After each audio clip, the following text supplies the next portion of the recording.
जी हाँ, नमस्कार।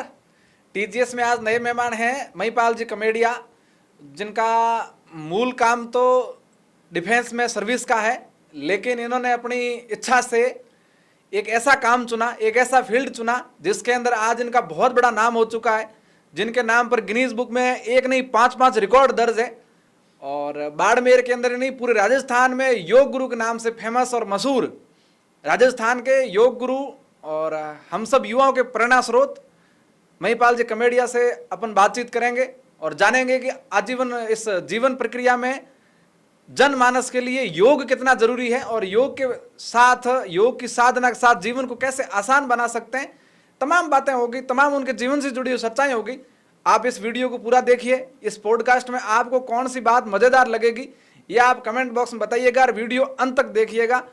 तो मैं स्वागत करता हूं अपने नए मेहमान कमेडिया साहब का। सर, स्वागत है आपका टीजीएस में। नमस्कार। जी नमस्कार। पहला सवाल तो सर मेरा आपसे यही रहेगा कि आपका मूल गांव कौन सा है? सर, मूल गांव मेरा बारनी खुर्द, तहसील भोपालगढ़, जिला जोधपुर का मैं रहने वाला हूँ। अच्छा। और किसान परिवार से आता हूँ। अच्छा। और हम 2 भाई और 1 बहन है परिवार में। अच्छा। पिताजी पोस्टमैन है। अच्छा, आपके पिताजी गवर्नमेंट सर्वेंट है? जी जी। अच्छा। आपका बाड़मेर आना कब हुआ? बाड़मेर में 2000। क्योंकि मैंने न्यूज़ के अंदर देखी तो आपके लिखा हुआ था कि मेरी कर्म भूमि बाड़मेर है। बाड़मेर आपके दिल के बहुत अजीज है। हाँ जी जी, कर्म भूमि आप मान सकते हैं। 2013 से मैं लगातार बाड़मेर में। अच्छा। हाँ, जसई मिलिट्री स्टेशन में डिफेंस सिविल सर्विस में सेवा कर रहा हूँ। राजकीय सेवा में कार्यरत हूँ 2013 से कंटिन्यू आज तक। अच्छा जी। आपकी शुरुआती पढ़ाई के बारे में थोड़ा बताइए कि आपने शिक्षा, मैंने न्यूज़ में जो पढ़ा और आपके बारे में जो मैंने सर्च किया उसमें ये मैंने देखा कि आपने पढ़ाई सिर्फ 10वीं तक करी है। जी जी। उसके बाद किसी कारण आपकी पढ़ाई छूट गई थी और उसके बाद अब आपकी क्या एजुकेशन है? 10th तक की पढ़ाई गांव में ही हुई, सरकारी विद्यालय में हुई। अच्छा। और आपके गांव वहीं खुर्द में? जैसे आज जी स्कूलों में पढ़ाई होती है वैसे ही। अच्छा। उसके बाद किसी कारण से पढ़ाई छूट गई। और क्या कारण रहा वैसे छूटने का? आर्थिक कारण हो सकता है, कुछ और समस्याएं, पारिवारिक समस्या हो सकती है। अच्छा। ठीक है। और उसके लिए बाद 72 रुपये की मजदूरी के लिए जाना पड़ा। कहाँ किया आपने? वो अपने जेके वाइट सीमेंट कॉटन में किया। क्या करते थे आप? वहाँ मैं जो है हम लोग ये क्रिकेट का पिच वगैरह बनाते हैं, वहाँ काम किया था। उसके बाद थोड़ा सा हाउस अटेंडर का भी काम किया था। अच्छा। तो 4 साल मजदूरी की और मजदूरी के साथ साथ आर्मी की भर्ती की तैयारी भी की। वहाँ की कोई एक पप्पू राम नाम का एक दोस्त था, सिक्योरिटी गार्ड, उसने मेरा शरीर देखा तो मेरे को याद दिलाया कि यार तू यहाँ कहाँ गया। तो मैं बोला आ तो गया इधर मजदूरी में, लेकिन कोई रास्ता तो बता बाहर निकलने का। बोला 10वीं पास है? बोला हाँ 10वीं पास है।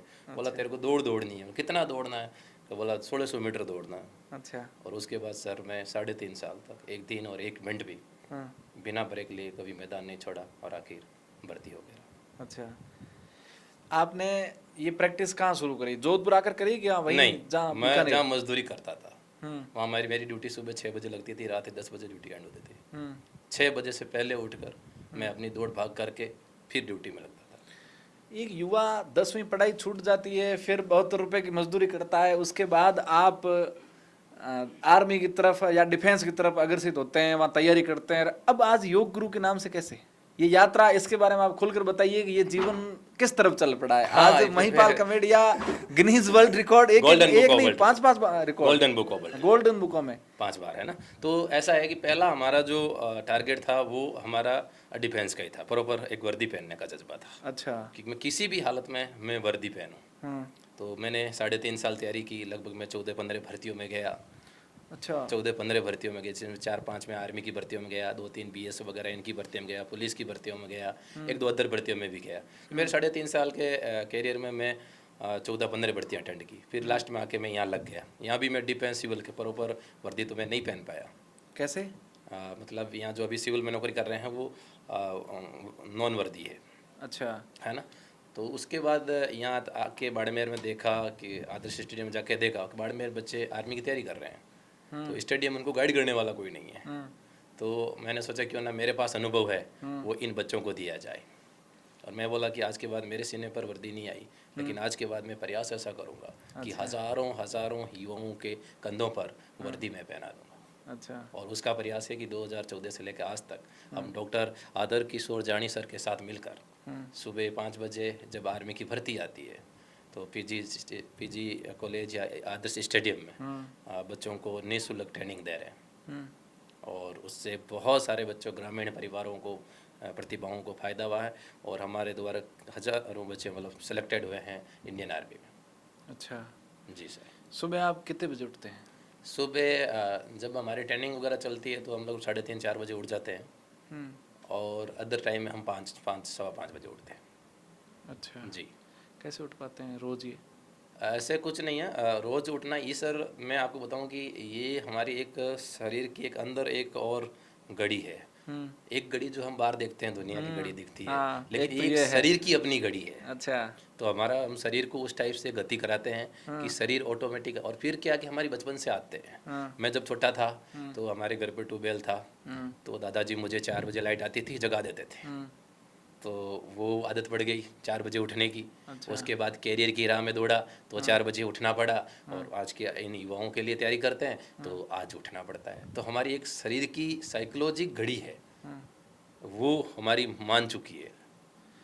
आप ये कह रहे हैं कि जब मैं नौकरी सरकारी भर्ती या वर्दी नहीं पहन पाया डिफेंस की, तो मुझे लगा कि गांव के गरीब बच्चों की मेरी वजह से अगर मैं कर सकूं, जो मैं नहीं कर पाया वो मेरी वजह से कोई बच्चे कर सके, तो मेरे वो सुकून लगेगा, मेरे लिए अच्छा रहेगा। जी जी। तो आपने फिर ये तो ठीक है कि बच्चों को आप प्रशिक्षण दे रहे हैं, आप डिफेंस की तैयारी कर, लेकिन योग में कहाँ, कैसे? हाँ, योग में अब यहाँ सिस्टम यहाँ तक आया। मैं जब यहाँ प्रवेश किया, जब मेरी यूनिट मैंने प्रवेश किया, तो मैंने इधर उधर देखा झांका, है ना। मेरे को कुछ अच्छा नहीं लगा। वहाँ आदरणीय श्री खेमाराम जी आ रही है, पोनमाराम जी आ रही है और हमारी पतंजलि योग समिति की टीम, उन्होंने मेरे को पतंजलि योग समिति से जोड़ा। अच्छा। और आदरणीय खेमाराम जी ने मुझे योग के पथ पर चलने के लिए प्रेरणा दी और मुझे कुछ अच्छा नहीं लगा, मेरे को योग ही अच्छा लगा। अच्छा। क्योंकि मैंने ऐसा अच्छा लगा कि मैं उनके साथ गया, देखा, उनके मंच पर देखा, वो ऊपर हो रहे हैं, नीचे हो रहे हैं, दाएं हो रहे हैं, बाएं हो रहे हैं। तो मैंने सोचा क्यों ना यार ये जो कर रहे हैं मैं भी कर सकता हूँ, और वो कर रहा हूँ। अच्छा। इनसे आपका मिलना कैसे हो गया? ये हमारी ड्यूटी में साथ में, खेमाराम अच्छा। जी की ड्यूटी हमारे साथ है। अच्छा, इसलिए मेरा आपसे बहुत एक ऐसा सवाल है कि योग की क्षमताएं आपके अंदर हैं, ये आपने कैसे पहचाना कि आपको वही अच्छा लगा, देखते ही अच्छा लगा कि जो चीज़ आपने योग करते हुए उनको देखा? ये कब से लगा? आपको किस साल की बात है ये? हाँ, ये 2014 की बात है। अच्छा। जब योग महोत्सव कार्यक्रम हुआ था। हाँ। तो देखिए, जिंदगी, इंसान की ज़िंदगी में कुछ घटनाएं ऐसी घटती है जिससे कुछ करने का जज्बा अपने देश के लिए, अपने समाज के लिए अंदर हमेशा रहता है। तो कुछ करने का जज्बा मेरे अंदर शुरू से ये चीज़ें थी। तो कहीं ना कहीं हम सोचते थे कि बहुत सारी चीज़ें हैं, लोग कर रहे हैं, जैसे अखबारों में लोगों का नाम आ रहा है, टीवी में नाम आ रहा है, क्या हमारा भी कभी आएगा? अच्छा। लोगों को सम्मानित, हम गांव में छोटे थे तब देखते थे लोगों को सम्मान हो रहा है, क्या हमारा कभी सम्मान होगा? अच्छा। तो कहीं ना कहीं उनको देखकर ये निर्णय लिया कि अब योग ही। और जैसे जैसे योग करते गए शुरुआती दौर में, तो थोड़ा एक बॉडी को और माइंड को एक अच्छा फील महसूस हुआ। योग से आपका जीवन कितना बदला है? योग से जीवन कितना बदला कि जब तक मैं योग में नहीं था तो मैं सोचता था कि ये ऐसी मेरे लिए बहुत अच्छी है, ये कूलर मेरे लिए बहुत अच्छा है। अच्छा। लेकिन जब योग में आया तो इसका यथार्थ समझा, तो समझा कि कहीं ना कहीं मतलब ये जो आज की आधुनिक ज़माने की जो चीज़ें हैं दिखने में भले ही अच्छी लगे, लेकिन मानव शरीर के लिए चीज़ें अंदर से अच्छी नहीं है। अच्छा। हाँ। क्या नुकसान होता है एसी से, कूलर से? अब वो बात में बात करेंगे। तो ऐसा है कि फिर योग में आने से थोड़ा धीरे धीरे करना शुरू किया, तो अंदर जागरूकता हुई और योग करने से आदमी की जो अंतरात्मा है वो शुद्ध होती है। अच्छा। और उसके अंदर ताकत क्या चीज़ है, मानव के अंदर बहुत सारी सुप्त शक्तियाँ पड़ी है। हर इंसान के अंदर, हर बच्चे के अंदर मानव से महामानव बनने की और पुरुष से महापुरुष बनने की ताकत उसके भीतर पड़ी है। लेकिन बस एक योग ऐसा माध्यम है जो उसको निखार सकता है। अच्छा। हाँ। आपके जीवन में योग ने ये समझा कि भाई एसी कूलर ये सही नहीं है खुद के लिए, जी, शरीर के लिए। जी जी। तो क्या सही है? योग? नहीं, योग युवा सही तो योग है। को कुछ नहीं मानते। नहीं मानते हैं, वो अपनी विचारधारा होती है। क्या कारण है इसका? लेकिन युवा नहीं मानता है, क्या कारण है? देखिए, युवाओं से योग को कनेक्ट क्यों नहीं कर पा रहे हैं अभी तक? आप जैसे योग गुरु भी नहीं कर पा रहे हैं, क्या कारण है? सर, कोई भी युवा जो जैसी कम्युनिटी में रहता है, जैसी सोसाइटी में रहता है, उसके दायरे में किस प्रकार के लोग आते हैं। अब सर हम तो एक लोग हैं, ठीक है, हम योग सिखाते हैं, अच्छी बात है, हमारे साथ बच्चे सीख लेते हैं, लेकिन क्यों नहीं कर पाते हैं कि उसके आसपास 90% लोग योग नहीं करने वाले हैं। तो वो सोचता है कि मैं अकेला क्यों करूं। अच्छा। कोई करता है थोड़ा बहुत हाँ, तो दूसरे ताने मार देते हैं, हाँ, कुछ ना कुछ हाँ, ताने मारने की प्रवृत्ति तो अपने संस्कृति में है ही। हाँ। तो थोड़ा बहुत करता है, फिर मायूस होकर बैठ जाता है। तो इसका क्या कारण है कि भाई इसको कैसे अपन कनेक्ट कर पाए, कैसे जोड़ पाए कि किसी का मनोबल डाउन नहीं हो? आप जैसे युवा योग गुरु बने भविष्य में, उसके लिए क्या करना पड़ेगा समाज को? देखिए, हमारे जैसे जो युवा या बच्चे जो योग के क्षेत्र में आना चाहते हैं, उनके लिए आपको बचपन से ही माता पिता और गुरुजनों को अपने बच्चों को योग की शिक्षा, योग का पाठ्यक्रम उनको सिखाना पड़ेगा। जब आप बचपन से उनके संस्कार डाल देंगे उनकी नींव में, तो फिर बच्चा आपका दूर नहीं जाएगा योग से। योग की एजुकेशन है? हाँ बिल्कुल, योग की एजुकेशन है। थोड़ा विस्तार से बताओ ना, योग के बारे में। अगर कोई कैरियर बनाना चाहे तो कैसे बनेगा? योग में एजुकेशन है। देखिए, अपने यहाँ आज जो प्रेजेंट टाइम में स्कूलें चल रही हैं इनमें तो नहीं है, लेकिन भारत सरकार धीरे धीरे नई शिक्षा नीति में इसको अनिवार्य कर रही है, धीरे धीरे एक पाठ्यक्रम का रूप भी दे रही है। 12वीं तक जो गुरुकुल है, गुरुकुल पद्धति से आज भी गुरुकुल चलते हैं, उनमें आज भी योग बचपन से सिखाया जाता है।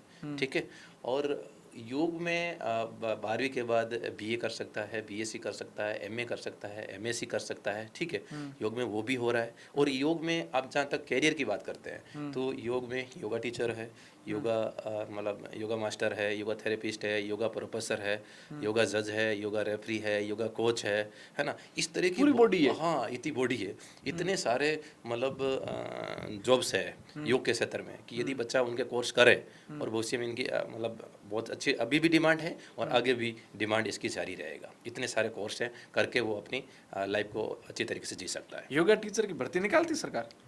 सर भर्ती तो आ रही है, लेकिन संविदा पर आ रही है, लेकिन बड़े बड़े जो विश्वविद्यालय वगैरह है उनमें परमानेंट के तौर पर भी निकाल। और अच्छा इसका योगा टीचर में वेतन का पैकेज भी इसका अच्छा है। अच्छा। कम से कम एक योगा टीचर यदि आज लगता है एक शर्त में तो 30,000 से उसका ऊपर वेतन है प्राइवेट सेक्टर में। अच्छा। हाँ जी। मोदी सरकार आने के बाद योग को कितनी ऑक्सीजन मिली है? नहीं, मोदी जी ने आने के बाद अपनी जो भारतीय संस्कृति, योग जो हमारी परंपरा है, हमारी ऋषि मुनियों की जो विरासत है, और उसको एक कदम योगी जी ने आगे बढ़ाया।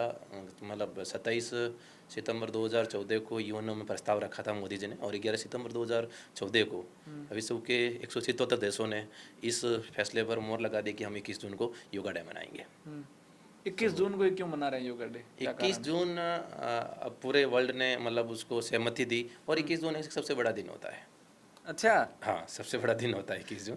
अच्छा। तो एक घंटा एक्स्ट्रा ही मिल जाता है लोगों को योग करने के लिए, बाकी लोग अपने कर्म में लगे रहते हैं। अच्छा। है ना।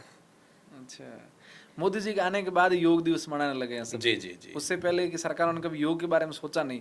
भारत वैसे ऋषि मुनियों का देश रहा है, लेकिन बीच में कहाँ गायब हो गई ये चीजें सारी? योग, ये जो आयुर्वेदिक, ये सारी चीजें कैसे गायब हो गई? क्या गायब कारण नहीं है हुई इसके सर, पीछे? गायब नहीं हुई, चीज़ें हमारी थी लेकिन सुप्त अवस्था में थी। मोदी जी आने के बाद योग आयुर्वेद थोड़ा वापिस जागृत हुआ है। अच्छा। गायब नहीं हुआ था, ऋषि मुनियों के पास था। जो ये जो बड़े बड़े राजनेता थे, चाहे देश की प्रधानमंत्री इंदिरा गांधी रही हो, चाहे कोई भी रहा हो, उनका योगा गुरु हमेशा रहा है उनके साथ।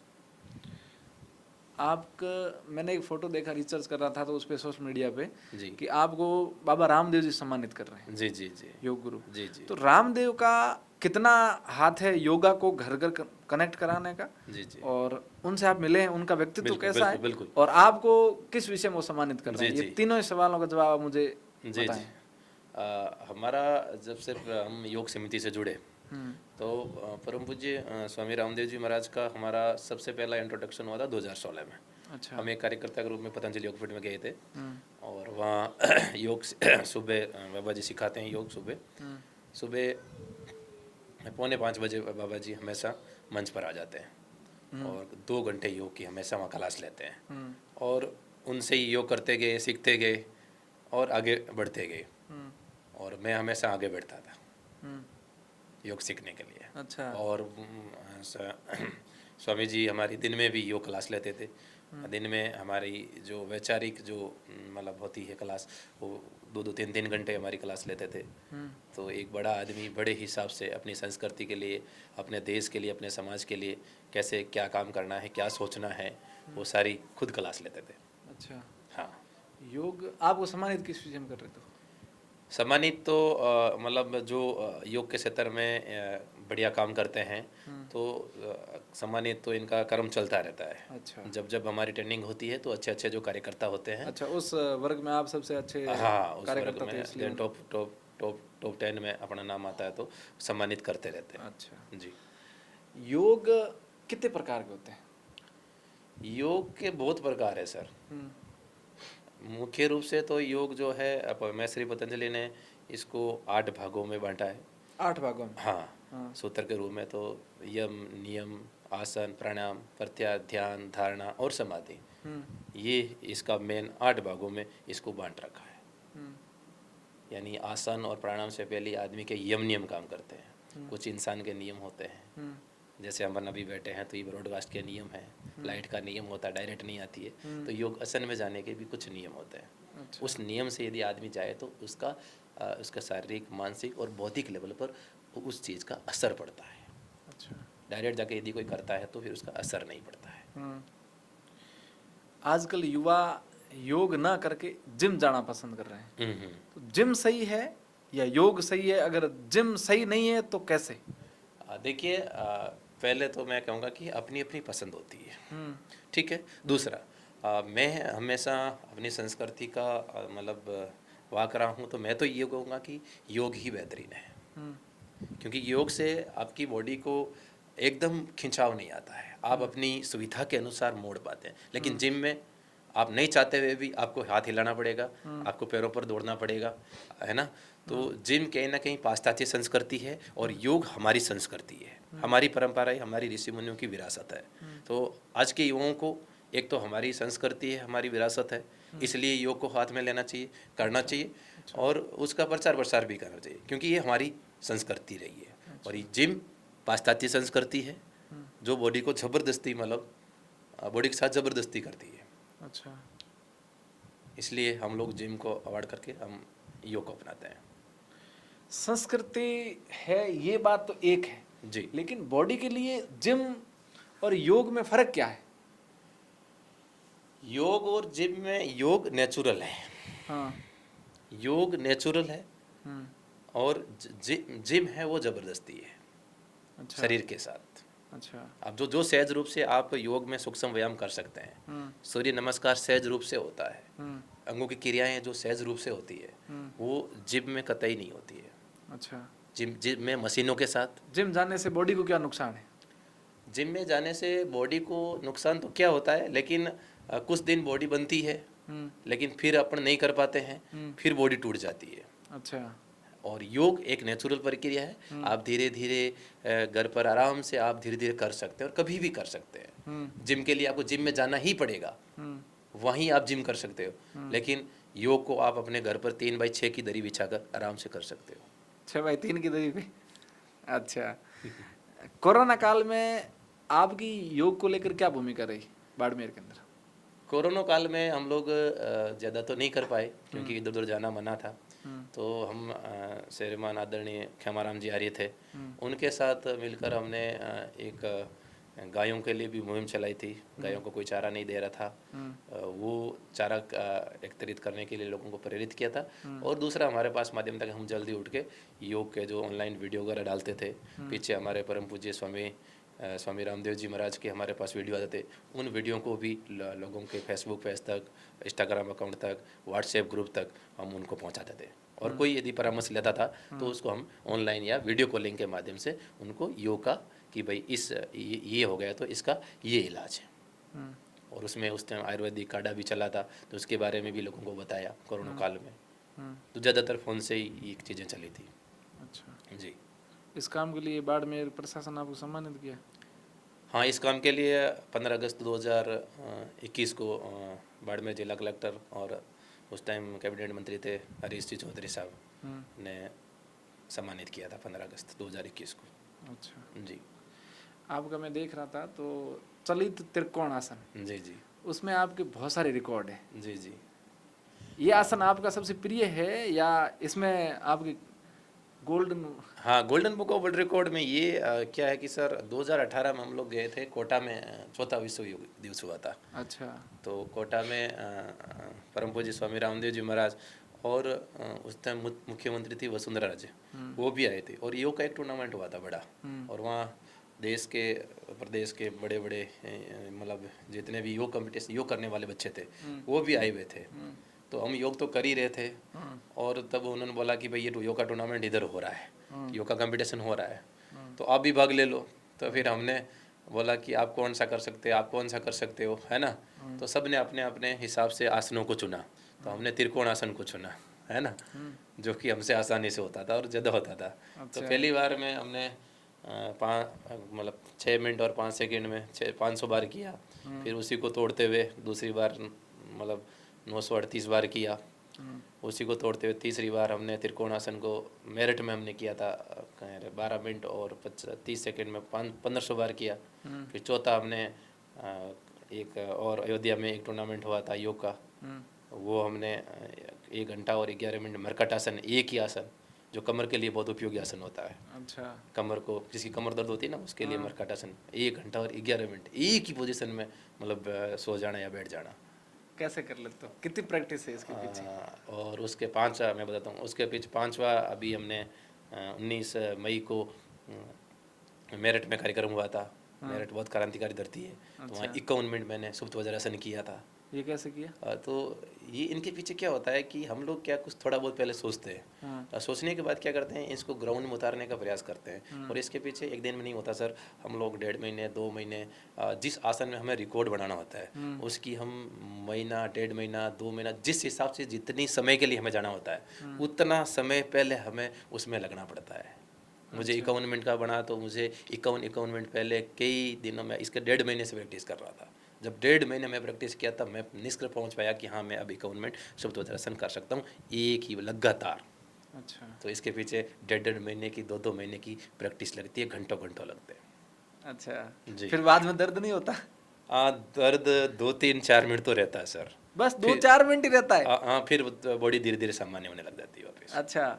ऐसा उसमें जब आपके 1 घंटा आप कितने मिनट करे? 11 मिनट 11 मिनट तक टूट नहीं रहा था बॉडी की? अब तो गिर जाए तो थोड़ा ठीक बहुत है, रहता है अब गिर जाए लेकिन तो थोड़ी ठीक है। योग से अंदर की ताकत आती है ना, आंतरिक शक्ति मजबूत रहती है ना इंसान की। आपने एक बयान दिया, कहाँ भाषण दे रहे थे आप, मैं आप वीडियो देख रहा था, आपने कहा कि योग से आत्मा को परमात्मा से जोड़ सकते हैं। हाँ कैसे? अब देखिए, योग से आत्मा को परमात्मा से जोड़ सकते हैं ये तो अब किसने देखा, लेकिन योग से ये है कि योग करने से इंसान के अंदर जितनी भी सुप्त शक्तियाँ जागृत पड़ी है उनका उदय हो जाता है। कैसे? उनका उदय होता है, इंसान को अपनी खुद की ताकत का पता चलता है और इंसान चलता चलता ही पुरुष से महापुरुष की तरफ बढ़ता है, मानव से महामानव की तरफ बढ़ता है। उसकी वैचारिक शक्ति वो बढ़ने लगती है। जो आज से के लोगों में विचारों की दरिद्रता है वो नहीं रहती है। देश के लिए, समाज के हित के लिए सोचने लगता है।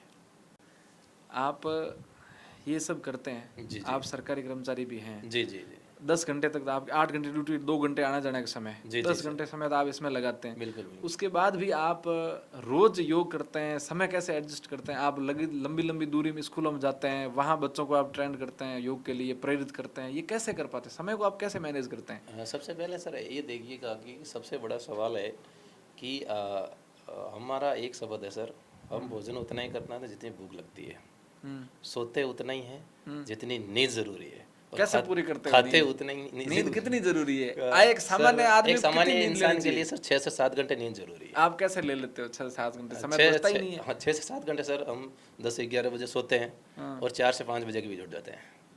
अच्छा। 6 घंटा हम रात को नींद ले लेते हैं और दोपहर के बाद ड्यूटी पर खाने के बाद 1 घंटा हम वहाँ रेस्ट कर लेते हैं। और एक अनुमानित आदमी चलने वाला जो ज़्यादा हार्ड वर्क नहीं करता है उसके लिए 6 से 7 घंटे पर्याप्त नींद है। और इंसान के सोचना चाहिए कि वो नींद के लिए जी रहा है या जीने के लिए नींद ले रहा। अच्छा। दूसरा है कि भोजन के लिए जी रहा है या जीने के लिए भोजन कर रहा है। ये बहुत महत्वपूर्ण सवाल है। सही बात है। तो उन चीज़ों को रखते हैं तो मेरे 6 घंटे मेरी नींद पूरे जैसे ही पूरे होते हैं तो मैं उठ खड़ा होता हूँ। लोग उठ पाते नहीं है, लोग 7 घंटे नहीं लेते हैं, लोग 8 घंटे भी नहीं लेते हैं। हमारी नींद अब 6 घंटे में हमने बॉडी सिस्टम बना रखा है कि 6 घंटे नींद लेते ही हमारी बॉडी स्टार्ट हो जाती है। तो 6 घंटे दिन लेते हैं, बाकी काम जो बचता है 16 घंटे हो गए। अब 16 घंटे में अभी भी हमारे पास 8 घंटे पड़े, तो 8 घंटे में करो देश से समाज सेवा। फिर आप कितनी दूर तक जाते हैं? दूरी सर और हमारे वहाँ लिए, कैसा आपके पास कैसा आउटपुट आ रहा है जहाँ आप जा रहे हैं बच्चों को? आपने हाँ, वहाँ आज तक कितनी आउटपुट सरकारी स्कूलों में वहाँ, आपने हाँ, प्रशिक्षण दिया है? आज तक सरकारी और गैर सरकारी स्कूल में लगभग 125 से ज़्यादा स्कूलों में, 50 से ज़्यादा छात्रावास में, अलग अलग समाजों के छात्रावास में, और करीबन 10 से ज़्यादा कॉलेजों में लगभग हमने, आप ये मान के चलिए, कम से कम 30-40 हज़ार विद्यार्थियों तक हम लोग पहुँचे। और आगे जो हमारा टारगेट है कि योग आयुर्वेद को लाखों विद्यार्थियों तक पहुँचाने का हमारा टारगेट है, योग और आयुर्वेद को। क्या वहाँ से आउटपुट निकल के आ रहा है? वहाँ रुझान कैसे आ रहे से रुझान बहुत अच्छा आता है। जहाँ भी योग के लिए जाते हैं तो टीचर्स का रहता है कि सर आपके पास जब भी समय हो आप हमारे विद्यालय में ज़रूर पधारिएगा। और बच्चे भी, कुछ बच्चे भी हमसे जुड़ते हैं जो योग करने लगता है, और बच्चों, टीचरों का रेस्पॉन्स आता है कि बच्चों ने आज घर पर योग करके हमारे पास वीडियो भेजे सूर्य नमस्कार के। सारे तो नहीं जुड़ पाते, लेकिन कुछ एक % बच्चे जरूर, 10, 15, 20% बच्चे सूर्य नमस्कार से, जो भी हम सब वहाँ जाके सिखाते हैं योग की जो भी क्रिया, जो खड़े होकर आसन किए जाते हैं, बैठ कर आसन किए जाते हैं, लेट कर आसन किए जाते हैं, सूक्ष्म व्यायाम, दंड बैठक, बहुत काफ़ी प्रक्रिया, सियासन, हास्यासन, बहुत बच्चों को बहुत अच्छा लगता है। योग में कभी आप योगा सेशन कराना, हम आप इसमें लेना, हंसाते हैं। बिल्कुल बिल्कुल, ये हमारा सौभाग्य है, अगली बार हम भी आएंगे आपकी क्लास में। निद्रासन है ना, 15-20 मिनट में 2 घंटे की नींद कैसे लेते, ऐसे बहुत सारे होते हैं योग में, ठीक है। तो वो बच्चों को हम सिखाते हैं और उनका इम्पैक्ट बहुत पड़ता है, और कुछ बच्चे करते भी हैं और उसका रिजल्ट बहुत बेहतरीन आता है। अच्छा। और 90% स्कूलों का और 90% बच्चों का वापस स्कूल में आने का आग्रह रहता है, लेकिन सर अफसोस है मैं एक स्कूल में दोबारा जा नहीं पाता हूँ। अच्छा, नहीं जा पाते दोबारा, समय कम रहता है सर, गवर्नमेंट ड्यूटी है। हाँ, आजकल समाज के अंदर युवाओं में नशे की लत बहुत ज़्यादा बढ़ रही है। क्या योग के माध्यम से बच्चों को नशे से दूर किया जा सकता है? बिल्कुल, क्यों नहीं किया जा सकता। देखो, बच्चा नशे से ज़्यादा सोशल मीडिया का नशा हो गया, जिसके कारण हमारे परिवार में बहन बेटियों की जो दूरी है, रिश्तों की दूरी है, वो टूट रही है। मैं तो योग के माध्यम से बच्चा खुद ही अनुशासन में जाता है। शुरुआत में योग में जो आदमी आएगा वो अनुशासन में जाएगा। तो योग में आप बच्चों को, युवाओं को सूर्य नमस्कार की आदत डालकर बचपन से ही, तो बिल्कुल आप उन बच्चों को नसों की हानियाँ बताकर, नशे के कानून बताकर, बचपन से यदि हम बच्चों के माइंड में ये चीज़ डाल दें कि ऐसा करने से ऐसा होता है, तो काफ़ी हद तक हम इसमें बदलाव ला सकते हैं और नशे से हम बच्चों को दूर रख सकते हैं। बच्चों को मोबाइल से कैसे दूर रखा जा सकता है? बच्चों को मोबाइल से, देखिए, बच्चों को मोबाइल से दूर रखने का एक सबसे बड़ा उपाय ये है कि बच्चा खुद नहीं रह पाएगा। तो बच्चा मोबाइल से दूर नहीं रहे, उससे पहले तो हमें पेरेंट्स और टीचरों को तय करना होगा कि हम अपने मोबाइल का समय बांधें। अच्छा।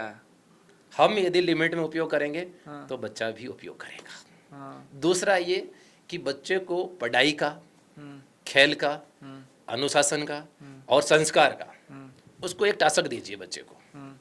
और टास्क देने के बाद बच्चे को ये बोलिए कि बच्चा आप इस सब्जेक्ट में बेटा इतने नंबर लाइए, तब आपके लिए ये सुविधा उपलब्ध रहेगी, और इतने नंबर आप नहीं लाएंगे तो आपको मोबाइल नहीं मिलेगा। तो बच्चा क्या करेगा? पढ़ने की कोशिश करेगा। तो पढ़ने का कोशिश करेगा तो वो ऑटोमेटिक, संस्कार नहीं है, संस्कार लाने का प्रयास करेगा, अनुशासन लाने का प्रयास करेगा। जब बच्चे का ध्यान उन चीज़ों में जाएगा पॉजिटिव की तरफ, तो मोबाइल सोते ही बच्चे से, और फिर आप भी प्रयास करोगे कि हम भी मोबाइल यूज़ नहीं करें बच्चों के सामने, तो बच्चा धीरे धीरे स्वाभाविक रूप से, जब लंबे समय से ये प्रक्रिया चलेगी, पहले 21 दिन, फिर 40 दिन, फिर 90 दिन भी एंड कंटिन्यू करेगा, तो उसकी आदत धीरे धीरे कम पड़ती जाएगी। अच्छा, ये तो बहुत बढ़िया है।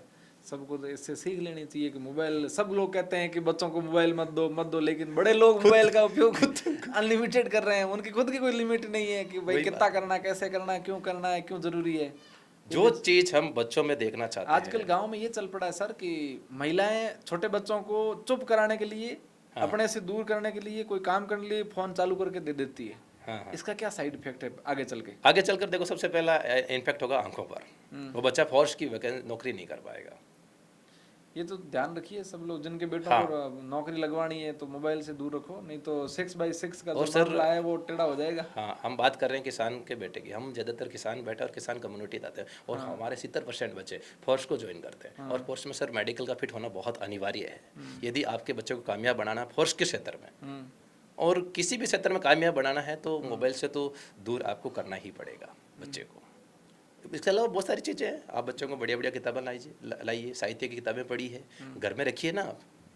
अब मोबाइल की जगह मोबाइल आप थोड़ा अपन कंट्रोल करेंगे तो फिर बच्चे कंट्रोल कर पाएंगे, लेकिन हम कर रहे हैं तो फिर अपन उपदेश नहीं दे सकते। सही बात है, सोचना पड़ेगा अभिभावकों को भी, माताओं को, कि भाई फ़ोन का कितना इस्तेमाल कैसे करना है, बच्चों के सामने नहीं करना है वगैरह वगैरह। तो सोचते ही इन चीज़ों से बच्चे फिल्मों की तरफ ज़्यादा रहते हैं आजकल, और क्रिकेट की तरफ। क्रिकेट हिंदुस्तान के एक ऐसा नशा है जिसको हर लोग करना चाहते हैं, हर बच्चा करना चाहता है उस नशे को।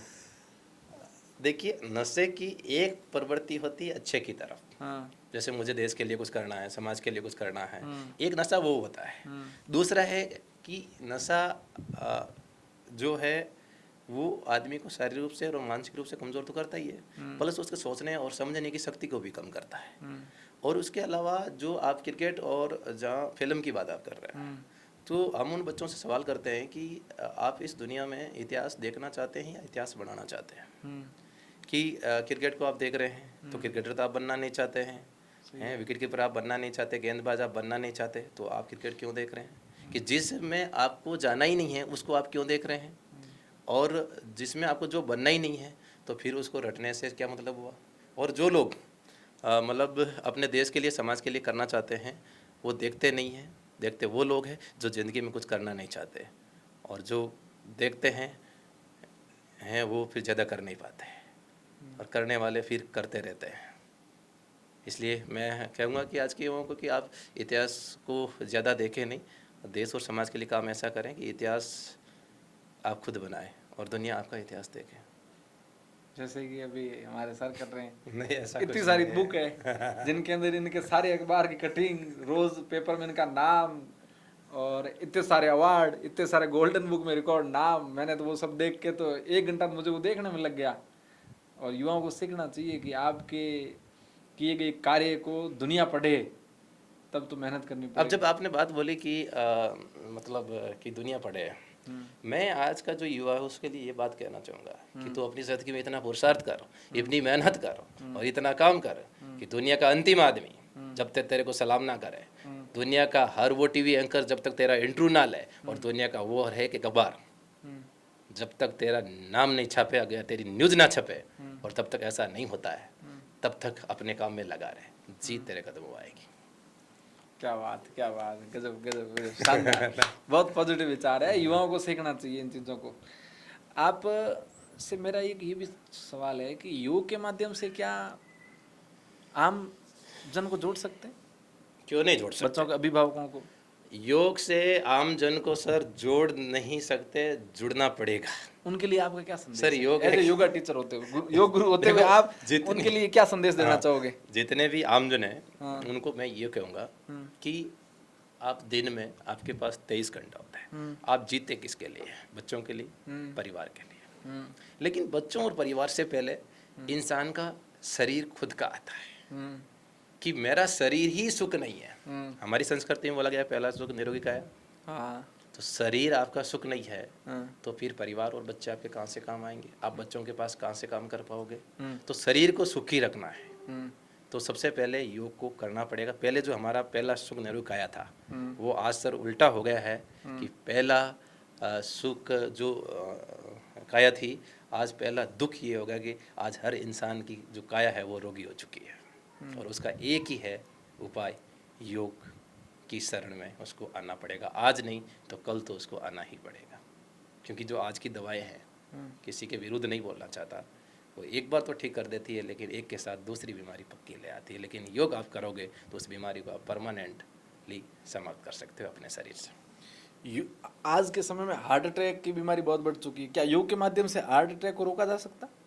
हाँ, क्यों नहीं रोका जा सकता? कौन से हार्ट अटैक थोड़ा दिल का कौन सा योग आसन है? कोरोना के बाद थोड़ा ज़्यादा आने लगा ये चीज़। क्या कारण है? थोड़ा वैक्सीन का और इनका कारण रहा है, क्योंकि जो वैक्सीन करा है? हाँ, तो कारण क्या है कि जो चीज़ हमारे शरीर में नहीं चाहिए हम शरीर को वो चीज़ देने जा रहे हैं, तो शरीर उसको ऑब्जर्व करेगा, कहीं ना कहीं उसका असर पड़ेगा।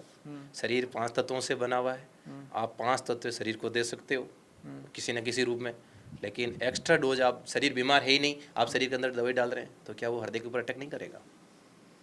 अच्छा, ऐसे ये हुआ है। क्या बात कर रहे हो, मैं बीमारी नहीं हूँ और आप मेरे को ज़बरदस्ती दवाई डाल रहे हो मेरे शरीर के अंदर। तो फिर इसको योग अब कैसे कंट्रोल कर सकता है? योग ऑलरेडी उसकी नेचुरल बॉडी को मजबूत करेगा अंदर से। कौन सा आसन करना चाहिए आसन, हृदयघात को रोकने नहीं, के लिए? आसन में तो नहीं है, प्राणायाम में आता है, प्राणायाम से हृदय मजबूत होता है, अनुलोम विलोम है, भ्रामरी प्राणायाम अच्छा, है ना, तो 2-3 प्रकार के प्राणायाम एक भी बार होते हैं। करके दिखाओ अनुलोम विलोम। अनुलोम विलोम, अनुलोम विलोम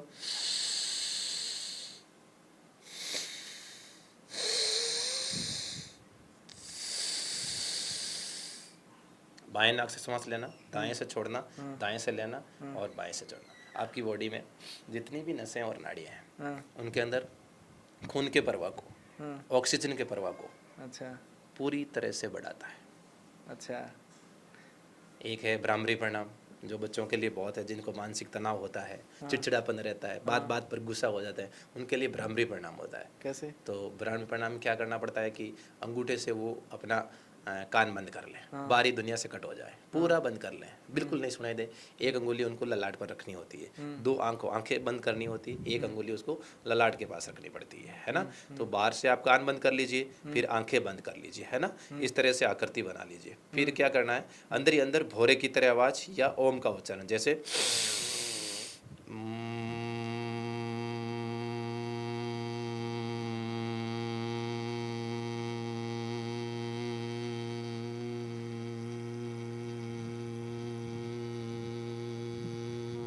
ऐसे ले के साथ करेगा। फिर वो थोड़ा सांस भूल जाता है तो बीच में लंबी गहरी सांस ले सकता है, फिर सांस छोड़ के फिर उसको बी एंड कंटिन्यू कर सकता है। इससे जो मानसिक तनाव से जो रोगी होते हैं, जिनको चिड़चिड़ापन, गुस्सा आता है बार बार, उन लोगों के लिए भ्रामरी प्राणायाम बहुत अच्छा होता है। कितनी बार करना चाहिए? जितना कर सकता है, कम से कम सुबह कम से कम 5 मिनट तो करना चाहिए, सुबह सुबह 5 मिनट तक। हाँ, सुबह सुबह, अच्छा। सुबह सब अच्छा रहता है योग। अपने समाज के अंदर आजकल महिलाओं की सुरक्षा एक बहुत बड़ा विषय बन गया है, और छोटे छोटे बच्चियों से रेप हो जाते हैं, बलात्कार हो जाते हैं। क्या योग के माध्यम से इन सारी चीज़ों में कमी लाई जा सकती है? इन सारी चीज़ों में कमी लाने के सर आपको मूलभूत आपकी शिक्षा, आपका खान पान, आपकी वेशभूषा बचपन से ही तय करने पड़ेंगे। कैसे? जैसे हम एक जगह गए थे, हमें सवाल पूछा था कि ट्रैफिक जो लोग नियम तोड़ते हैं, रूल तोड़ते हैं, वो लोग ऐसा क्यों करते हैं? तो हमने उनको बोला कि आप बचपन से ही वो चीज़ें पढ़ा दें बच्चों को, आप बचपन से ही उनके प्रति जागरूक करते हैं। आप समझ में आई? तो बचपन से ही हम अपनी शिक्षाओं में, हमारे संस्कारों में इस तरफ से ढालें बच्चों को कि उनके प्रति जो देखने की जो भावनाएं हैं वो हमारी सही हो जाएं। तो हमारे कानून में, हमारी शिक्षाओं में ये चीज़ें यदि बचपन से हो, जैसे आज कोई केस होता है, कुछ भी होता है, तो उसको पहले तो आम आदमी को जानकारी नहीं होती। आज कई बार कोई इस घटने पर जा रहा है तो उसको कानून की जानकारी नहीं होती कि मैं यदि ये करने जा रहा हूँ तो इसकी मुझे सजा ये मिलेगी। यदि उन कानून की धाराओं को बच्चों के पाठ्यक्रम में जोड़ दिया जाए, जैसे मैं पुलिस के ट्रैफिक का रूल तोड़ता हूँ तो मुझे क्या जुर्माना होगा, तो यदि उसको बचपन से ही पढ़ा दिया जाए तो वो बिल्कुल सहगी करेगा भी नहीं। अच्छा। और कुछ हमारे संस्कारों में, हमारी पीढ़ियों में घोल दिया तो काफ़ी हद तक इन घटनाओं से बचा जा सकता है। फिर योग, खान पान, फिर खान पान जो हमारी पुराने पूर्वजों का जो हमारा खान पान था, देसी खान पान का भी इसमें पीछे असर पड़ रहा है। अच्छा। आज एक युवा की, एक बच्चे की या किसी भी आदमी की मानसिकता में खान पान सर 50% योगदान रखता है। आप खान पान सही कर दीजिए, उसकी दिनचर्या सही कर दीजिए, बच्चे की 50% मानसिकता, उसके विचारों में आप बदलाव ला सकते हैं, और 50% उसकी पढ़ाई और उसका दायरा तय करेगा कि बच्चा किस दुनिया में जाएगा। अच्छा। योग से संभोग पर कोई फर्क पड़ता है, असर पड़ता है? योग से संभोग तक मैंने ऐसा कोई आपकी लाइन देखी थी, तो इसमें क्या फर्क है? योग करने से क्या फायदे हैं? स्टेमिना मजबूत होता है या? देखिए, योग से स्टेमिना मजबूत नहीं, योग से आपके सातों चक्र और तीनों नाड़ियाँ शरीर का जो इम्यूनिटी सिस्टम है वो आपका मजबूत होगा। और जितना आपका इम्यूनिटी सिस्टम मजबूत होगा, जो अदर जो जितनी भी क्रियाएं, जो भी चाहे आपका काम करते हो, चाहे आप और कुछ काम करते हो, वो आप मजबूती से ही कर पाएंगे। अच्छा। ये फर्क पड़ता है। सातों चक्कर और तीनों नाड़ियाँ आपकी बॉडी में एकदम सिस्टमेटिक ढंग से काम करती है। अच्छा। लेकिन किसी भी चीज़ को अधिक करना हानि का, चाहे योग हो उसको भी ज़्यादा करोगे तो भी हानि होगा, और जब कोई दूसरा काम हो उसको भी आप ज़्यादा करोगे तो हानि। तो उनकी एक लिमिटेशन है। जैसे योग कितना कर है, तो योग एक आदमी सहज रूप से 30 से 40 मिनट 45 मिनट, जब आदमी को बगल में पसीना आना शुरू हो जाए, सिर पर पसीना, तो आदमी को योग बंद कर देना चाहिए। अच्छा। है ना। तो इसके बारे में इतना कहना चाहूँगा। अच्छा, योग भी घंटा भर से ज़्यादा नहीं कर सकते आप? हाँ, एक सामान्य आदमी को 40 से 45 साल, मतलब ज़्यादा नहीं कर सकते हैं आप ज़्यादा, लेकिन जब आदमी के बगल में या सिर पर पसीना आने लग जाए तब आदमी को छोड़ देना, लेकिन ज़्यादा करना ही फिर मांसपेशियों पर उसका असर पड़ने, खिंचाव आने लग जाता है, तनाव आने लग जाता है। अच्छा। और उनका भी आसनों का टाइम होता है, 10-10 15 सेकंड करें, 10 सेकंड बीच में ब्रेक लें, खाली पेट करें, दरी बिछा कर करें, सूरज के सामने मुँह सुबह सुबह करें, तो वो अच्छा रहता है। अच्छा, भोजन के बाद सिर्फ एक वज्रासन होता है, वही आप कर सकते हो। पूरी एक क्लास लेनी पड़ेगी योग करने के लिए हाँ, आपको, प्रॉपर योग, तरीके से हाँ, पूरा हाँ। एक बढ़िया से अच्छा योग गुरु को अच्छे से पढ़ना हाँ, पड़ेगा और पूरी किताब के योग साथ की तो करना योग पड़ेगा। का है सर, मैं तो आपको योग की एबीसीडी बता रहा हूँ। अच्छा। योग अपने आप में बहुत बड़ा शास्त्र है सर। अच्छा। पढ़े तो अपनी पूरी जिंदगी लग जाए अच्छा। एक वाक्य को। मैं तो सिर्फ योग की एबीसीडी बता रहा हूँ। योग करने वाला व्यक्ति क्या ब्रह्मचर्य का पालन करता है? मैंने ऐसा काफी, बहुत जगह पढ़ा है कि योगी या योग करने वाले लोग इन चीज़ों में नहीं रहते हैं। जैसे कि आजकल लोगों में हस्तमैथुन की क्रियाएं बढ़ चुकी है युवाओं में, या फिर बहुत सारी एक्टिविटी उम्र से पहले बच्चे बड़े हो रहे हैं आजकल। लेकिन योग जो करते हैं वो के मानसिक रूप से और शारीरिक रूप से बहुत कंट्रोल और बहुत स्थिर रहते हैं। ऐसा कुछ नहीं है। काफ़ी हद तक देखिए, योग में आने के बाद आदमी चीज़ को लिमिटेशन में डाल देता है। न अधिक करता है न कम करता है, और न जो अधिक करता है न कम करता है। हाँ। लिमिटेशन में जो कोई भी इंसान रहता है, चाहे नींद लिमिट के लिए, चाहे भोजन करे, चाहे कोई भी काम करे, वो सबके लिए हितकारी होता है। नहीं, मैं तो आपके एक योग गुरु के स्टेटमेंट देख रहा था, उन्होंने कहा हम तो 3-3 महीने तक नहीं करते हैं। हाँ, वो अपना ब्रह्मचर्य का पालन करना पड़ेगा 3-3 करते महीने तक अगर योग नहीं, करना ऐसा कोई है। ज़रूरी नहीं है।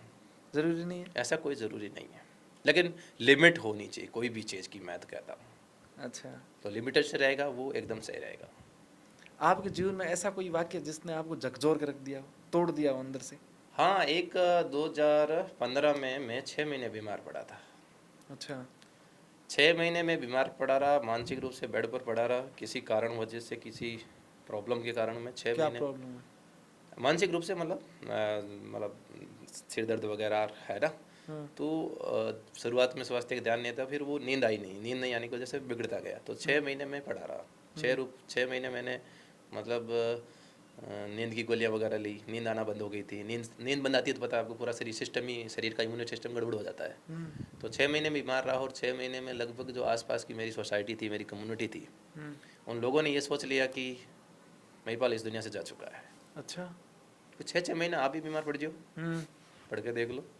भगवान न पड़े करे, ऐसा ना ठीक हो है। किसी तो के साथ भी। मतलब 6 महीने आदमी पढ़ता है तो आदमी की एक मानसिकता मतलब आता है। हाँ। जब मैं 6 महीने पढ़ा रहा, और 6 महीने के बाद हमने थोड़ा सा इधर उधर देखा, तो लोगों को लगा कि, हमने सोचा कि लोग तो ये सोच रहे हैं कि ये तो मर चुका है। लेकिन मैं बोला नहीं, अभी महिपाल, ये तो बीमारी थी चली गई, अब तो हम ठीक हो गए, लेकिन अब कुछ करना है। और ठीक कैसे हो गए? उस बीमारी के बाद योग और प्राणायाम किया थोड़ा बहुत, उसके बाद 6 महीने बाद थोड़ा प्राणायाम किया, फिर सूर्य नमस्कार किया, धीरे धीरे हमने दवाइयाँ छोड़ी, है ना। तो उसके बाद योग और प्राणायाम करने से, और फिर हमने सोचा कि दुनिया ये सोच चुकी है कि महिपाल जा चुका है इस दुनिया से, लेकिन हमने वहाँ से टर्न ओवर लिया, वहाँ से हमने बाउंस बैक किया। और फिर हमने ये सोचा कि कहीं ना कहीं जिन लोगों ने हमारे साथ धोखा किया, जिसकी वजह से हमें टेंशन हुई, और टेंशन की वजह से हम बीमार हो गए, अब हम उन्हीं लोगों को बताएंगे कि हम कौन थे। और उसके बाद मैंने सोशल जो सर्विस थी, वो प्लेटफॉर्म, वो काम मैंने हाथ में ले लिया, और वो काम आज भी अनवंतर जारी है। अच्छा जी। युवाओं के लिए कोई संदेश? युवाओं के लिए संदेश, आज का जो युवा वर्ग है, उनके लिए मैं कहूँगा कि सबसे बड़ा है कि इस दुनिया में वो जल्दी उठे। एक नंबर है कि वो जल्दी उठे, क्योंकि जो इंसान सो जाता है ना सुबह सुबह, उसका भाग्य भी सो जाता है। अच्छा। है ना। और जो इंसान सुबह उठकर अपने कर्म मार्ग पर रवाना हो जाता है, सफलता उसका साथ देना शुरू कर देती है। तो मैं कहूँगा युवा सुबह 3 से 5 बजे के बीच अपनी नींद त्याग कर, क्योंकि नींद कभी पूरी नहीं होती, भूख कभी पूरी नहीं होती, बातें कभी पूरी नहीं होती। तो अपनी जो युवा 3 से 5 बजे नींद और आलस्य को त्यागेगा और अपने कर्म मार्ग पर चल पड़ेगा, और फिर अपने गुरुजनों और अपने माता पिता का और अपने सोसाइटी में लोगों का मार्गदर्शन लेके यदि आगे बढ़ेगा और बिना नशा करता और योग करता हुआ, सूर्य नमस्कार करता हुआ यदि आगे बढ़ेगा, तो मैं निश्चित तौर पर कहता हूँ कि और फिर वो अपने समाज में ये सोचे कि जैसे आज कोई बच्चा टीचर्स की तैयारी कर रहा है, आज बच्चा कोई फौज की तैयारी कर रहा है, जैसे एक बच्चा सोचता है कि सर आज मैं टीचर बन जाऊँ, तो उसकी जगह वो बच्चा सोचे कि मैं नहीं, हम टीचर बनेंगे, और हम टीचर बनकर या हम टीचर बनकर देश और समाज के बच्चों को मैं पढ़ाऊँगा। और जो जैसे आदमी बोलता है कि मैं फौजी बन जाऊँ, एक फौजी बनकर अपने देश और समाज की रक्षा करूँगा, यानी अपने भाव को उससे बड़ा करना चाहिए। और जब वो मैं से बाहर निकलेगा, आप और हम की दुनिया में जाएगा, तो जब उसका विचार बड़ा होगा तो फिर उसका कर्म भी बड़ा होगा, और जब कर्म बड़ा होगा तो सफलता भी उसकी बड़ी उसके खाते में आएगी। तो आज का युवा अपनी संकल्प शक्ति को मजबूत करता हुआ, अपनी समर्पण शक्ति को मजबूत करता, अपनी इच्छा शक्ति को मजबूत करता, और कुछ ना कुछ उसके परिवार में, उसके मन में, अपने दिल में, अपने देश के लिए, अपने समाज के लिए कुछ करने की यदि आग उसके अंदर है, तो वो बच्चा हमेशा जल्दी उठेगा और आगे बढ़ेगा। आपको अब तक कौन कौन से सम्मान से नवाजा जा चुका है? थोड़ा खुद के बारे में बताइए ना। सम्मान के बारे में तो क्या सर कि सम्मान के बारे में हम सोचते नहीं, हम सिर्फ काम के बारे में। फिर भी लोगों को, युवाओं को तो इससे मोटिवेशन मिलेगा ना कि देखिए, सबसे पहले बड़े-बड़े मंचों यदि पर मेरे को कोई सम्मान प्राप्त हुआ तो मतलब ये था कि मतलब गांव से भी सम्मान प्राप्त हुआ। ज़्यादातर मैं स्कूली शिक्षा में नहीं गया, लेकिन उसके बाद 1-2 बार गांव में सम्मानित किया शुरुआत में, जब मैंने योग शुरू किया था। उसके बाद 21 जून 2018 कोटा में बाबा रामदेव जी और वसुंधरा ने सम्मानित, वसुंधरा जी मुख्यमंत्री थी उस टाइम, उन्होंने सम्मानित किया था। उसके बाद अपने अंतर्राष्ट्रीय जाट संसद कार्यक्रम हुआ था नई दिल्ली विज्ञान भवन में, वहाँ जाट गौरव अवार्ड मिला था। उसके बाद अगस्त 2020 में भोपालगढ़ SDM सुखराम जी पिंडल साहब थे, उन्होंने वहाँ सामाजिक कुर्तियों वगैरह करने के लिए वहाँ भी सम्मानित किया था। फिर 15 अगस्त 2021 को बाड़मेर जिला कलेक्टर ने सम्मानित किया। और उसके बाद सम्मान का सिलसिला जैसे जैसे काम करते रहते हैं, छोटे मोटे मंचों पर सम्मान मिलता रहता है। उसके अलावा भी अयोध्या में गया था, अयोध्या में भी मान सम्मान हुआ था, वहाँ भी हमारा योग का कोई कार्यक्रम हुआ था, वहाँ भी हमें बुला गया था। और अब तो एक शैली बन गई कि जहाँ भी हमारा जो भी लगाते हैं अर्जी, वहाँ हमारी स्वीकार हो जाती है और चलता रहता है। अच्छा, जो मैं ये कह रहा हूँ कि युवाओं को आप कर्मठ बनने की, आप अखंड प्रचंड अपनी ज़िंदगी में पुरुषार्थ करने की, दृढ़ इच्छा शक्ति करने की, अपने आप को समर्पण करने की, अपने खुद पर विश्वास करते हुए काम करने की, उस शक्ति को थोड़ा बड़ा कीजिए योग के माध्यम से। इन योग करने से इन शक्तियों का विकास होता है शरीर के अंदर, और उनसे यदि वो कर पाएगा तो बहुत मतलब वो आगे जाएगा। अच्छा जी, तो हम ज़्यादा सम्मान की तरफ नहीं देखते हैं सर, हमें देश और समाज के लिए काम मिलता है, उस काम को हम पूर्ण समर्पण के भाव के साथ, पूर्ण संकल्प शक्ति के साथ हम उस काम को तन मन धन से उस काम को पूरा करते हैं। और एक मैं मतलब जो हमारे जो युवा है और उनको 4-5 बहुत सारे युवा मेरे से बात करते हैं कि बोल महिपाल जी आप काम कैसे करते हो, आपके काम करने का तरीका क्या है, कि आपका हर रोज़ हर हफ्ते में 1-2 बार न्यूज़ आता रहता है, ठीक है, आपका मान सम्मान हो रहा है, ठीक है, आपको लोग याद करते हैं, आपसे लोग थोड़े ऐसे मतलब आकर्षित भी होते हैं, कारण क्या है? तो मैं सबसे पहला बताऊँ कि बेटा, जब सबसे पहले मैं किसान का बेटा हूँ, मैं किसान की तरह काम करता हूँ। कोई भी काम मेरे लिए छोटा बड़ा नहीं होता है। किसान के लिए न संडे होता है न मंडे होता है, न कोई तारीख होती, न रात होता, न दिन होता है। तो जब भी मेरे को कोई देश और समाज का काम मिलता है, मैं उस काम को उस तरह से हैंडल करता हूँ, उस तरह से मैं सोचता हूँ। मैं कभी अपने काम में 1 दिन का और 1 मिनट का भी ब्रेक नहीं लेता हूँ। मेरे साथ जो आर्मी की ट्रेनिंग करते हैं उन सब लोगों को पता है कि महिपाल जी कैसे काम करते हैं। तो एक किसान का बेटा हूँ तो किसान की तरह काम करता हूँ। दूसरा, मैं युवा हूँ, युवाओं की तरह सोचता हूँ। युवा वो होता है, युवा वो जो युग उल्टा होता है वायु, जो एक ऐसा युवा जो घंटों काम मिनटों में कर दे, मिनटों काम सेकंडों में कर दे, और सेकंडों काम पल भर में कर दे, वो युवा होता है। युवा वो होता है जो जो जिसके शब्द कोश में असंभव शब्द होता ही नहीं है। युवा वो होता है जो अपने देश के लिए, समाज के लिए अलग और अनूठा करके अपने देश का नाम, अपने समाज का नाम रोशन करना चाहता है, वो युवा होता है। तो दूसरा, मैं किसान का बेटा भी हूँ, दूसरा मैं युवा भी हूँ, मैं उस तरीके से। तीसरा, हम लोग फौज में हैं, तो फौज की 3 बातें हैं, समय का पाबंद, अनुशासन और सीनियर के आदेश का पालन। तो आज का जो युवा तैयारी कर रहा है, सबसे पहले अपनी ज़िंदगी में समय का पाबंद बने। दूसरा, वो डिसिप्लिन अपने भीतर लाए, हर चीज़ का उठने का, बैठने का, पढ़ने का, खाने का, पीने का, मोबाइल चलाने का टाइम फिक्स करे, अनुशासन में सेल खुद को पहले ढाले। तीसरा, वो समय का पाबंद बने और अपने सीनियर, अपने गुरुजनों की, अपने माता पिता को कहना माने, उनकी आज्ञाओं का 100% पालन करें। तो तीसरा, हम फौज में हैं तो फौज की तरह हम काम करते हैं। चौथा, भगवान ने हमें योग से जोड़ा, परम पूज्य स्वामी राम जी जो विश्व को योग सिखाया है ना, लाखों करोड़ों लोगों को योग सिखाया, उन्होंने ठीक भी किया। तो योग की तरह योगी आदमी त्याग करता है, तो हम नींद कम लेते हैं, सुख सुविधाओं में कम रहते हैं, देश और समाज के लिए थोड़ा काम करते हैं। तो आदमी यदि दूसरों के लिए त्याग करता है तो ऑलरेडी उसकी ज़िंदगी में ये चीज़ें आती है। तो जो योगी आदमी होता है वो त्याग करता है, तो हम हमारे ऐश्वर्य को त्याग करते हैं और बच्चों को तैयार करने के लिए हम 4 बजे भी उठ जाते हैं। और पांचवा, हम सब ऋषि मुनियों की संतानें हैं, उनका खून, हमारे ऋषि मुनि चरक, पतंजलि, बहुत सारे हमारे स्वामी विवेकानंद, ऐसे बहुत बड़े हमारे चंद्रशेखर आज़ाद, भगत सिंह, राजगुरु, ऐसे बहुत सारे हमारे महापुरुष हुए, तेजाजी महाराज, महाराजा सूरजमल, महाराणा प्रताप, बहुत सारे महापुरुष हुए, कर्माबाई। तो उन महापुरुषों की हम संतान हैं, उनका खून हमारी रगों में दौड़ता है। तो हमारे महापुरुष कमज़ोर नहीं थे तो हम कमज़ोर कैसे हो गए। और छठा, इंसान को बोलना आना चाहिए। किसी ने कहा कि आप अपनी ज़िंदगी में बोलना सीखिए, नहीं तो ज़िंदगी भर सुनने के लिए तैयार रहिए। तो ये 5-6 हमारे सेंटेंस है जिनके मुद्दे पर हम चलते हैं और हमें 100% सफलता मिलती है। और मैं युवाओं को बोलूँगी, तुम भी यदि इस मुद्दे पर चले, इन शब्दों पर चले, तो मैं दावे के साथ कहता हूँ कि 101% सफलता तुम्हारे पीछे भागेगी। तुम्हें सफलता के पास जाने की जरूरत। आपके खान पान में क्या रहता है? खान पान में क्या रहता है? एक योग गुरु को या एक योग करने वाले व्यक्ति को आपके क्या नियम है खाने के? योग ही नहीं सामान्य सर, व्यक्ति से आपके व्यक्ति से खाने में फर्क क्या है? आप कह रहे हो कि सबसे खान पान पहले का सर, बहुत बड़ा कारण है खान पान टाइम टू टाइम। जैसे खाने का सुबह 7 से 9 बजे टाइम होता है और सुबह का समय होता है भरपेट खाने का। अच्छा, लेकिन आज का इंसान नाश्ता कर रहा है, जो कि पश्चिमी सभ्यता है। अच्छा, आप सुबह फुल खाते हैं? फुल भरपेट। और खाना भी चाहिए। आप भी ध्यान रखें, आप भी जहाँ पे और जो मेरी बात सुन रहे हैं, मैं उनको बोलना चाहता हूँ कि आप सुबह नाश्ता नहीं करें, आप भरपेट भोजन करें। अच्छा। उसके बाद दूसरा, दोपहर खाना होता है 1 से 3 बजे। दोपहर का दोपहर में ही खाना चाहिए और वो सुबह का आधा खाना चाहिए। अच्छा, सुबह खाओ, उसके आधा दोपहर खाओ। और तीसरा होता है शाम का खाना जो होता है वो 7। तो दुनिया उल्टी ही चल रही है गुरु। तो उल्टा सब हो रहा उल्टा है। ही चल रहा है। तो सुबह का उल्टा- नाश्ता दोपहर का फुल दबा के खाओ, रात्रि को 10 बजे के बाद दबा के तो खाओ। उल्टा हो रहा है। सब उल्टा उल्टा हो रहा है। जो उल्टा खा पी रहे हाँ, थे, ये भी बढ़िया है। जैसा खाए अन्न वैसा होए मन, जैसा अच्छा। पिए पानी वैसी होए वाणी, जैसी करे संगत वैसी होए पंगत। अच्छा, हमारे पूर्वजों ने बोला है। सही बोला ये तो। सही तो बोला।